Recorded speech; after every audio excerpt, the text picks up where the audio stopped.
গ্রাম বাংলার পল্লী প্রকৃতিতে দেখা যায় চারিদিকে কচু শাক, কলমি শাক, পুঁই শাক, এরকম বিভিন্ন রকম শাক গজিয়ে উঠেছে এবং অযত্নে তারা লালিত হয়ে থাকে।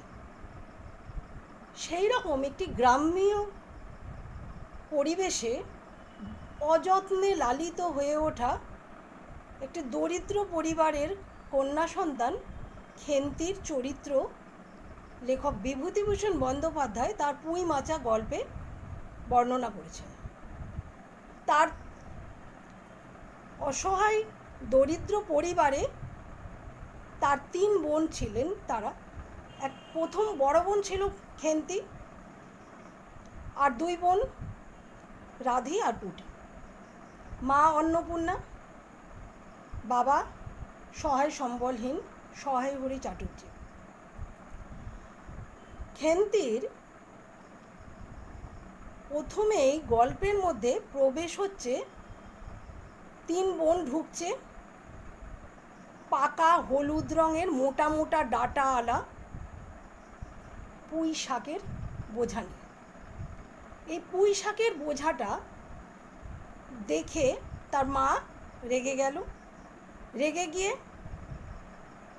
বলছে ফেলে দিয়ে আসতে, কিন্তু মেয়ের করুণ মুখের দিকে তাকিয়ে এবং তাদের যে চচ্চড়ি খাওয়ার যে ইচ্ছে ছিল, গয়া বুড়ির কাছ থেকে কিছু আবার চিংড়ি মাছ চেয়ে এনেছিল, এই দিয়ে মা অন্নপূর্ণা মেয়েদের জন্য একটা পুঁই শাকের চচ্চড়ি করে।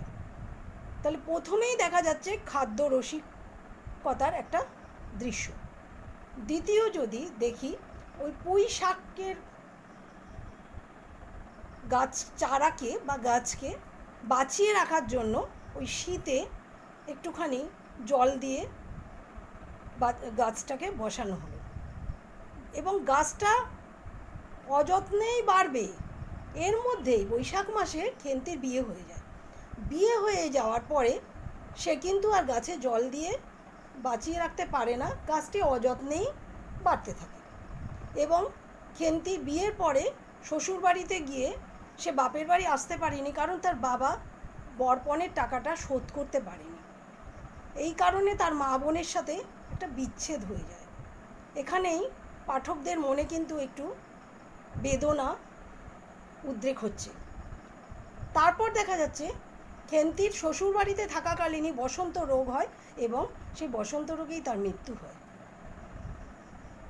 এইভাবে দেখা যায় বছর ঘুরতে না ঘুরতেই পিঠে পুলির উৎসবের দিন মা যখন আবার 2 মেয়েকে নিয়ে পিঠে বানাতে বসে, কিন্তু তখন হঠাৎ উঠোনের দিকে তাকিয়ে দেখে পুঁই চারাটা বেশ ক্রমবর্ধমান হয়ে গেছে এবং তার মাচা থেকে তার ডালপালাগুলো কচি কচি ডাঁটা সব ঝুলে পড়েছে।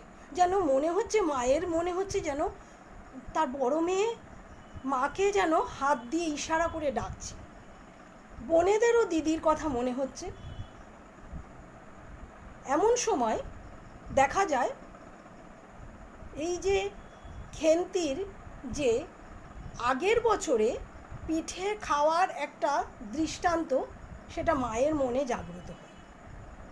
এই জন্যেই এই পুঁই চারা যখন পুঁই মাচা থেকে ঝুলে পড়ছে এবং খেন্তির কথা যখন মা বোনেদের মনে পড়ছে, মনে হচ্ছে খেন্তি যেন মরেনি, খেন্তি জীবন্ত হয়ে রয়েছে এবং তার ডালপালা পুঁই মাচা থেকে ডাকছে, ছড়িয়ে হাত দিয়ে যেন ডাকছে। এই গল্পটি এতটাই ব্যঞ্জনাধর্মী, তাই গল্পের নামকরণ যে পুঁই মাচা, এটি লেখকের দেয়া পুঁই মাচা নামকরণটি সার্থক হয়েছে এবং পাঠকের মনে কিন্তু এই যে বেদনা, মানে খেন্তির মৃত্যুর যে বেদনা, এটা কিন্তু পাঠকের মনকে নাড়া দিয়েছে। লেখকের এইটা অবিস্মরণীয় মর্মস্পর্শী কাহিনী ফুটিয়ে তোলার একটি চেষ্টা, এবং সেই চেষ্টাটা সার্থক হয়েছে পুঁই মাচা গল্পের নামকরণের মধ্যে দিয়ে।